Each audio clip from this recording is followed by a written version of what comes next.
Well, another classic Tucker Carlson video is resurfacing where a psychotherapist truly believes in science until it goes against her narrative.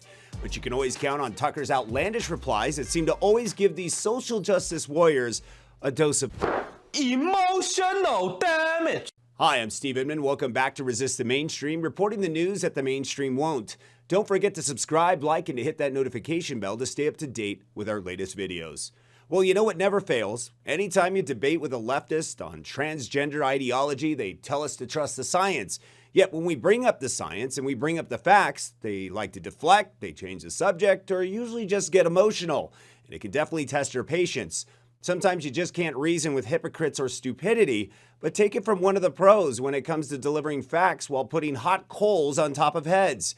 Tucker Carlson gets down to business with this woke psychotherapist. Decide whether or not you want to be a boy or girl or non-binary.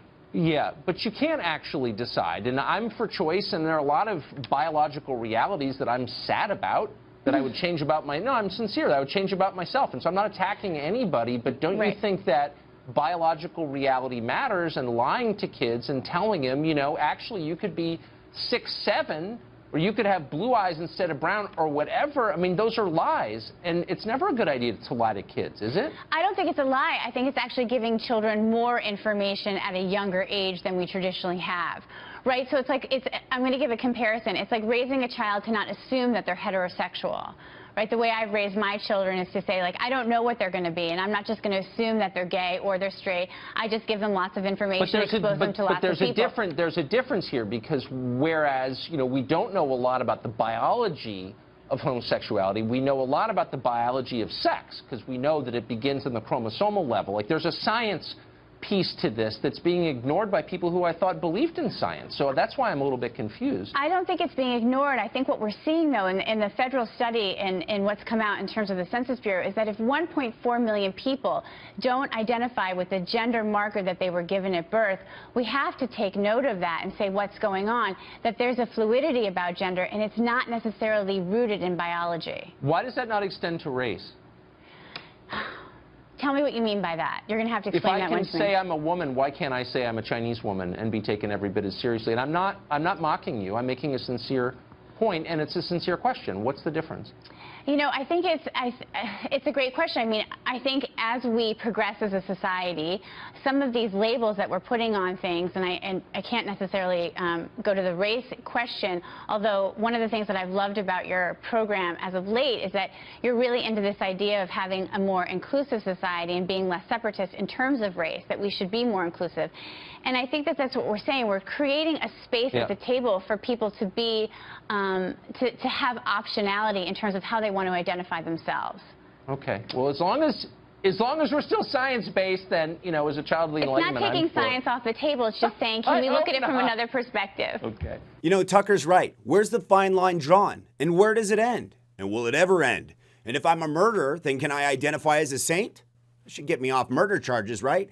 Because it's not fair if somebody identifies as a man or a woman and I can't identify as a saint for murdering someone, right? Now, this all sounds very dark, and indeed it is.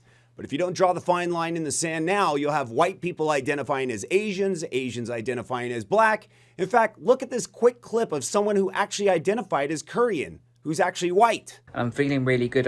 For the first time in my life, I feel beautiful. You know, I'm looking in the mirror and I love the way I look. I'm coming out as non-binary. I don't feel I identify as male or female. I just feel like I'm just in the middle. And my pronouns are they, them, Korean, Jimin. Because I know a lot of people don't understand me, but I do identify as Korean. And I do look Korean now. I do feel Korean. I don't identify as British, so I identify as Korean. I've lived in Korea. I speak the language. I have the Korean look now. I look completely Korean. If you didn't know who I was, you would just think I was a Korean person. Since then, that person has gotten surgeries to reverse the effect, but the damages are already done. They said they made a big mistake identifying as Korean, you think? But these things can't be reversed later in life. And that's the problem with psychotherapists like this that think children have a right to mutilate themselves because of their parents' consent. Legally, parents can't consent to minors drinking. Parents can't consent to minors getting a tattoo. Then why are we letting them send their kids to a slaughterhouse of mutilation? This is how you destroy a society, and it's happening in front of our eyes in our homeland. America's children are under attack, and the government is okay with it. Sad times. Again, I'm Steve Inman. Don't forget to subscribe, like, and hit the notification bell to stay up to date with our latest videos. This is Resist the Mainstream, reporting the news you won't hear in the mainstream media. Till next time, take care, and we'll see you then.